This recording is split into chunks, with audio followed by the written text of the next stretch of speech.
I came to Good Shepherd Alliance as a single mom to an almost 5-year-old.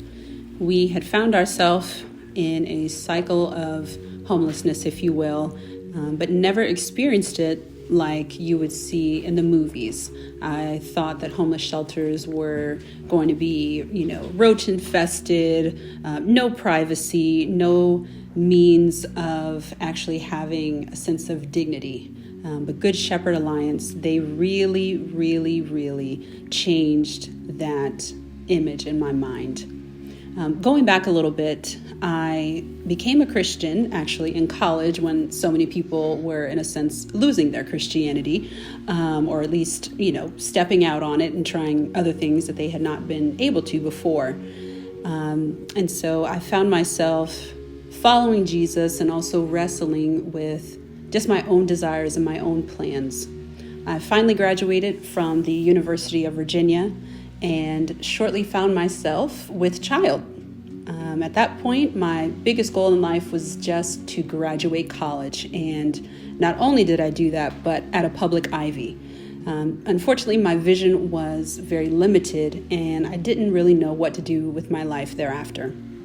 Now having a child, the stakes were a lot higher and I really had no place to turn as I didn't have family support, and I really had to figure out how I could get to a state of self-sufficiency. So I came upon Good Shepherd Alliance when I had reached the end of my rope. I didn't have any more friends or friends of friends who had basements open for rent or just generously allowed me to stay for a few weeks. Thankfully, they had an opening and I entered the program. It was an 89-day stay. And after those 89 days, let me tell you, it was night and day difference. I had entered the shelter, like I said, homeless. I had no job, barely had any money left, and was really starting from scratch. Their self-sufficiency program is really what changed the game for me. It gave me the vision and the steps that I needed to understand what true self-sufficiency meant. And with that, the first thing was to cover the immediate emergency need of housing.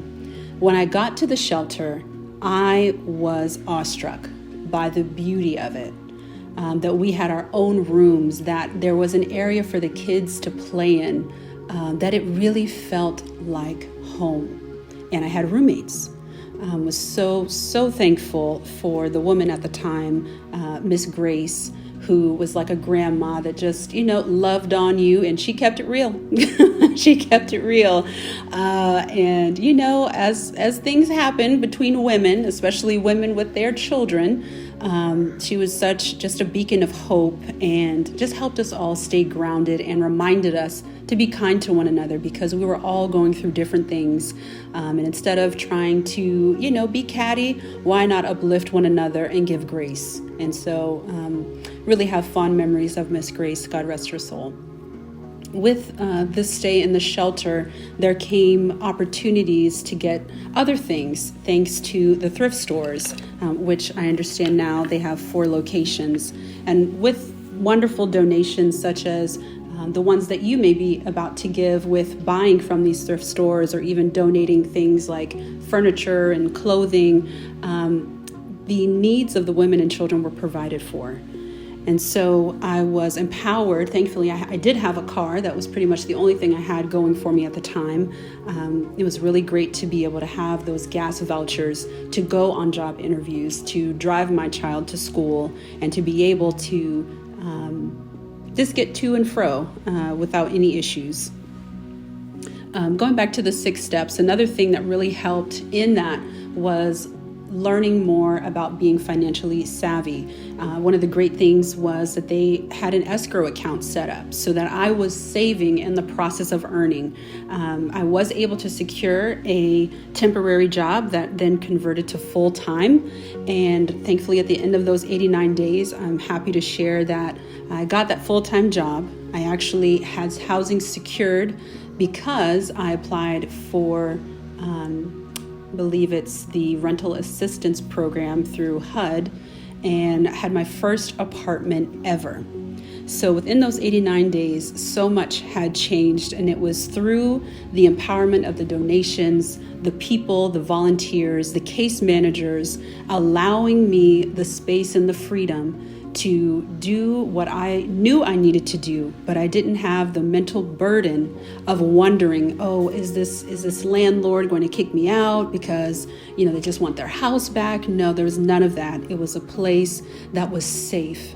In fact, I want to even challenge you all as you shop today to think about the lives that you have the opportunity to impact by simply shopping here at the thrift store and thinking about the children that have access to things because of how you are giving so generously. I'm reminded of Proverbs chapter 19, verse 17, that says, "He who has pity on the poor lends to the Lord, and he," meaning God, "will repay back what he," meaning you, has given." God has done amazing things in my life by humbling me through that journey of homelessness and empowering me to move forward with hands up, not hands out. And I want to encourage you to do the same, because it's so much better to give than to receive. And I'm a woman of my word. So now that I am actually in my own home, now married with another child, my husband and I were just felt led of the Lord to give a vehicle. And you too can do that if that's on your heart, to give back to Good Shepherd Alliance. They are doing amazing work, and I believe that with your partnership, they can continue to reach more and more women, children, and families. Thank you.